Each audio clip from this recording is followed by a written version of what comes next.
Assalamualaikum warahmatullahi wabarakatuh. Salam bahagia selalu buat sahabat channel Misteri Goib. Mari kita simak dan mulai ceritanya. Di sebuah desa terpencil, tersembunyi di antara hutan lebat yang jarang dijamah manusia, hiduplah seorang pria bernama Damar. Ia dikenal sebagai seorang pemuda yang cerdas dan memiliki rasa ingin tahu yang tinggi. Sejak kecil, Damar selalu terpesona dengan kisah-kisah misteri dan hal-hal yang tidak bisa dijelaskan oleh akal sehat. Namun, ketertarikannya itu justru membawa Damar pada jalan yang kelam, sebuah jalan yang akan menghancurkan hidupnya. Suatu hari, Damar menemukan sebuah buku tua yang tergeletak di antara tumpukan barang di rumah neneknya. Buku itu tampak seperti peninggalan zaman dahulu.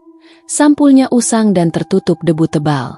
Dengan rasa penasaran yang tak terbendung, ia membuka halaman pertama dan menemukan tulisan-tulisan yang tidak ia mengerti. Namun ada sesuatu yang menarik perhatian Damar. Tulisan itu berisi petunjuk-petunjuk aneh, seperti sebuah ritual yang mampu memanggil kekuatan dari dunia lain, kekuatan yang mampu mengubah nasib seseorang. Damar merasa tertantang. Ini pasti ilmu yang luar biasa, pikirnya. Ia mulai mempelajari setiap detail dalam buku tersebut. Isinya sangat kompleks, penuh dengan mantra-mantra dan simbol-simbol yang terasa asing namun memikat. Tertulis jelas bahwa ritual tersebut memerlukan pengorbanan besar, bukan hanya dari segi fisik, tetapi juga spiritual. Hati Damar berdegup kencang. Ia tahu bahwa ada risiko besar, namun rasa ingin tahu menguasainya. Hari demi hari, Damar semakin terobsesi dengan isi buku tersebut. Ia tidak memperhatikan peringatan yang ada, bahkan mulai melupakan dunia luar. Teman-temannya yang dahulu sering bermain dengannya mulai merasa khawatir, karena Damar semakin menjauh. Mereka merasa ada yang aneh dengan dirinya, seperti ada sesuatu yang menguasai tubuhnya, membuatnya terlihat seperti bukan dirinya yang dulu. Namun, Damar menepis semua kekhawatiran itu. Ia merasa bahwa ia berada di jalur yang benar. Tanpa ia sadari, keputusan itu akan membawanya pada suatu kejadian yang mengerikan, yang tak akan pernah ia lupakan sepanjang hidupnya. Pada suatu malam yang gelap, Damar memutuskan untuk melaksanakan ritual pertama dari buku tersebut. Ia menyiapkan semua benda yang diperlukan dengan hati berdebar. Api lilin menyala temaram. Cahaya rembulan masuk melalui jendela yang terbuka sedikit. Perlahan, ia mulai mengucapkan mantra pertama. Suara gemetar di udara malam yang sunyi. Dan saat ia selesai mengucapkannya, ada sebuah suara aneh yang terdengar di luar jendela, seolah sesuatu sedang mengawasi dirinya. Namun Damar tetap melanjutkan.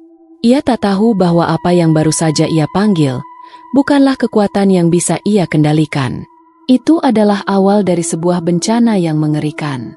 Setelah melafalkan mantra pertama, suasana di sekitar Damar terasa semakin mencekam. Ia merasakan udara yang tiba-tiba menjadi dingin, seolah dunia di sekitarnya membeku. Namun, ia mengabaikan perasaan tersebut, yakin bahwa itu hanyalah dampak dari kegelisahannya. Damar melanjutkan ritual dengan semangat yang semakin membara, tanpa menyadari bahwa dirinya telah membuka pintu yang seharusnya tidak pernah dibuka. Tiba-tiba, di luar jendela kamarnya, terdengar suara gemerisik seperti langkah kaki yang berat. Damar menoleh, namun hanya melihat bayangan gelap yang menyelimuti pepohonan di luar. Ia merasa sedikit takut, tetapi rasa penasarannya jauh lebih besar. Dengan tekad bulat, ia melanjutkan membaca mantra kedua yang tertulis dalam buku itu. Suara angin yang berdesir semakin keras, dan lantai rumah kayu itu mulai bergetar perlahan. Tak lama kemudian, dari dalam kegelapan, muncul bayangan manusia yang samar-samar. Wujudnya tidak jelas, seperti sosok yang terkubur dalam kabut. Damar terkejut, namun ia berusaha tetap tenang. Ia mengira itu hanya halusinasi akibat ketegangan yang dirasakannya. Namun, bayangan itu mulai mendekat, perlahan-lahan semakin nyata, sampai akhirnya sosok itu berdiri tepat di depannya. "Siapa? Kamu?" Damar berbisik, suaranya serak. Namun tidak ada jawaban. Sosok itu hanya diam, tatapannya kosong, seolah tak ada jiwa yang menghuninya. Damar merasa tubuhnya semakin kaku, seolah ada kekuatan tak terlihat yang mengikatnya. Wajah sosok itu mulai tampak lebih jelas, Namun yang ia lihat bukanlah wajah manusia. Matanya kosong, tanpa iris dan pupil, hanya ada hitam pekat yang menakutkan. Kulit wajahnya keriput, memutih, dengan rongga mulut yang lebar terbuka seolah tanpa ujung. Sosok itu bergerak perlahan, mendekatkan wajahnya ke telinga Damar, dan bisikan terdengar di dalam kepalanya. Kau telah memanggilku, dan kini kau akan membayar harga untuk itu. Damar terkejut, hatinya berdebar kencang. Ia mencoba berbalik, tetapi tubuhnya seolah tak bisa digerakkan. Seluruh tubuhnya terasa dingin, matanya mulai berkunang-kunang. Ia berusaha mengingat kembali isi buku yang ia baca, tetapi satu-satunya hal yang teringat dalam benaknya adalah peringatan dalam tulisan itu. Jangan sekali-kali mencoba untuk menghubungi mereka. Mereka tidak akan pergi. Mereka akan datang, dan tidak ada yang bisa mengusir mereka. Sosok itu mulai menarik tubuh Damar dengan kekuatan yang tak terlihat. Damar berusaha melawan, tetapi semakin lama ia semakin merasa lemah. Matanya mulai kabur, dan sebuah suara serak terdengar di telinganya. Ini baru permulaan, Damar. Ritual ini baru saja dimulai. Akhirnya, dengan sekuat tenaga, Damar melepaskan dirinya dari cengkeraman yang tak kasat mata itu, terjatuh ke lantai. Sosok itu tersenyum jahat, lalu menghilang begitu saja, lenyap ke dalam kegelapan. Damar terengah-engah, tubuhnya gemetar, dan seluruh ruangan terasa dipenuhi dengan hawa yang sangat dingin. Ia berlari keluar rumah, berusaha mencari udara segar, tetapi ketakutannya tak kunjung hilang. Ia tahu, sesuatu yang sangat buruk telah terlepas, dan ia tidak bisa menghindarinya. Damar berlari keluar rumah, napasnya terengah-engah. Malam itu sangat gelap, bulan tak tampak, hanya ada suara desiran angin yang membuat hutan di sekelilingnya terdengar seolah berbisik. Ia merasakan tubuhnya mulai lemah, seolah-olah seluruh energinya disedot oleh sesuatu yang tak terlihat.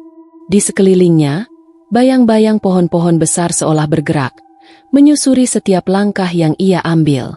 Ia merasa seolah sedang dikejar oleh sesuatu, dan perasaan itu semakin kuat ketika tiba-tiba angin berhembus kencang, mendorong tubuhnya ke belakang.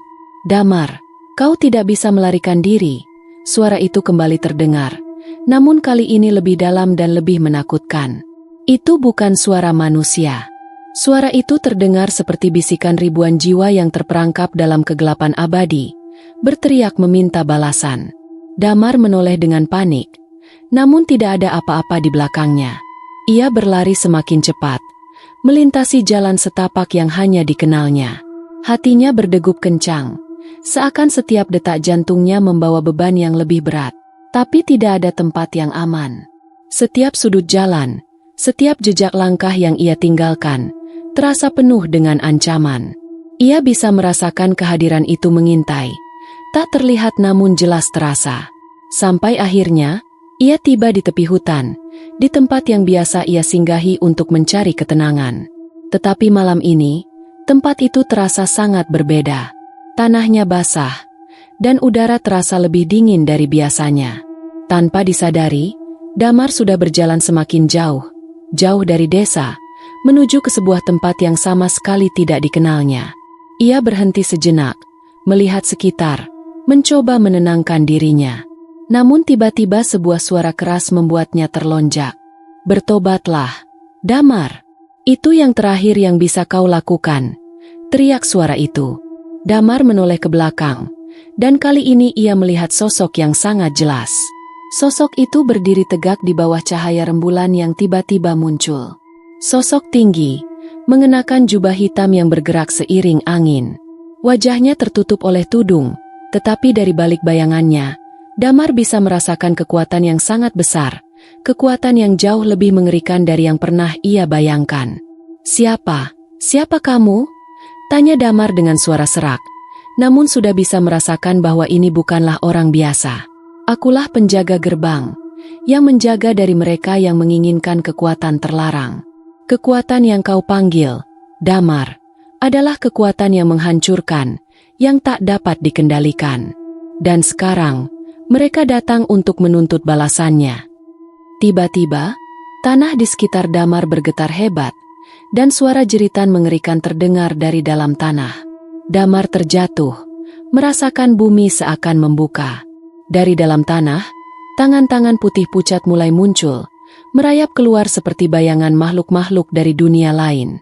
Semua tangan itu mengarah ke tubuh Damar, meremasnya, mencoba menariknya ke dalam kegelapan.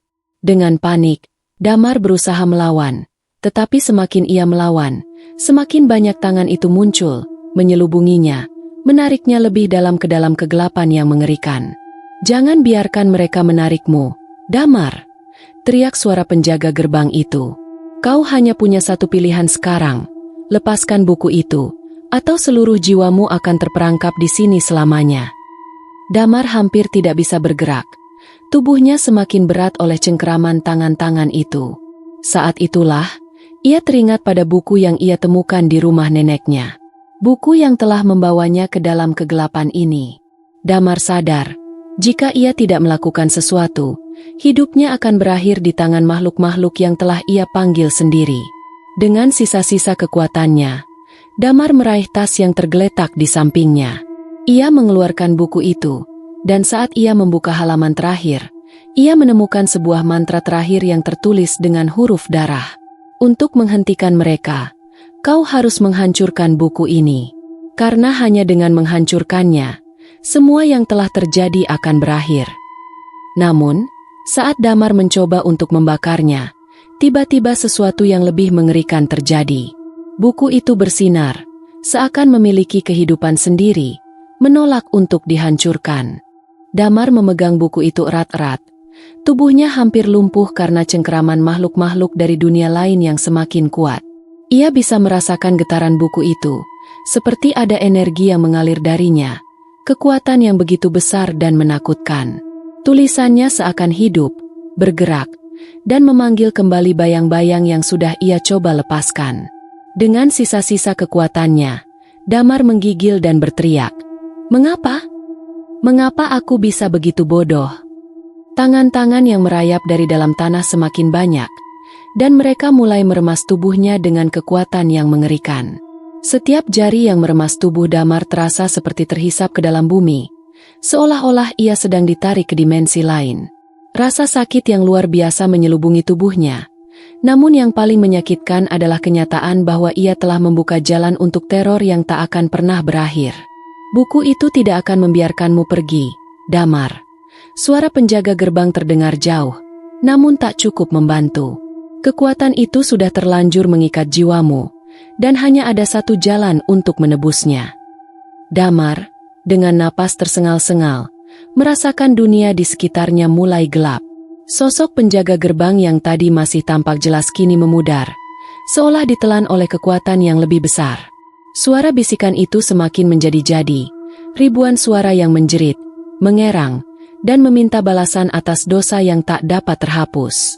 Damar berteriak, "Tidak, aku tidak ingin mati seperti ini." Dalam kepanikan yang memuncak, Damar kembali melihat halaman terakhir buku itu, halaman yang mengandung mantra terakhir yang belum ia coba ucapkan. Kata-kata itu berbunyi, "Untuk menghancurkan yang terkutuk, kau harus menawarkan sesuatu yang lebih berharga dari nyawamu sendiri." Sekujur tubuh Damar tergetar, dan ia sadar bahwa untuk menghentikan kehancuran ini, ia harus menyerahkan segala sesuatu yang berharga baginya. Buku itu seakan mengejeknya, seolah tahu bahwa ia tidak akan pernah rela melepaskan apa yang paling berarti bagi dirinya. Namun, Damar tidak punya pilihan. Hanya dengan pengorbanan yang tuluslah semua ini bisa berakhir. Dengan tangan gemetar, Damar membuka halaman yang terakhir, menatap tulisan itu dengan tatapan penuh penyesalan. Ia mengangkat tangan kanannya, dan sebelum ia mengucapkan mantra terakhir, ia memejamkan mata. "Aku menyerahkan diriku untuk menghentikan semua ini." Begitu ia mengucapkan kata-kata itu, buku itu bergetar hebat, dan seketika itu juga seluruh dunia di sekelilingnya berubah. Bayang-bayang yang mengelilinginya mulai menghilang, dan tangan-tangan yang menahan tubuhnya pun mulai melemah. Suara jeritan makhluk-makhluk yang mengerikan itu semakin terdengar menjauh, seolah-olah dunia kembali pada keseimbangannya. Namun, sebelum semuanya lenyap, Damar merasakan tubuhnya terjatuh, Seolah-olah ia terlempar dari dunia ini. Damar membuka matanya dan mendapati dirinya berada di sebuah tempat yang asing. Sebuah ruangan gelap, dipenuhi dengan bau lembab dan udara yang terasa berat. Di depan matanya, berdiri sosok yang familiar. Sosok yang telah ia lihat di desa sebelumnya, penjaga gerbang. Ini belum selesai, Damar. Suara penjaga itu terdengar dalam kesunyian. Kau memang berhasil menutup jalan yang telah kau buka. Namun, kekuatan yang telah terbangun akan selalu ada, dan itu akan memburu jiwa-jiwa yang menginginkan lebih. Damar ingin menjawab, namun tidak bisa mengeluarkan sepatah kata pun. Tubuhnya terasa sangat lemah, dan jiwanya terasa kosong. Namun di dalam dirinya, ia tahu satu hal yang pasti. Meskipun ia telah berhasil menutup gerbang, ia tidak akan pernah bebas dari bayang-bayang ilmu sesat yang telah ia panggil. Apa yang telah terjadi tidak bisa dihapuskan begitu saja. Selama ada manusia yang mencoba mencari kekuatan terlarang, maka penderitaan akan selalu datang untuk menjemput. Lalu, penjaga itu menghilang, meninggalkan Damar yang kini terperangkap dalam dunia antara hidup dan mati, dunia yang tak pernah bisa dimengerti oleh mereka yang terperangkap dalam kutukan. Ilmu sesat itu tidak pernah benar-benar hilang.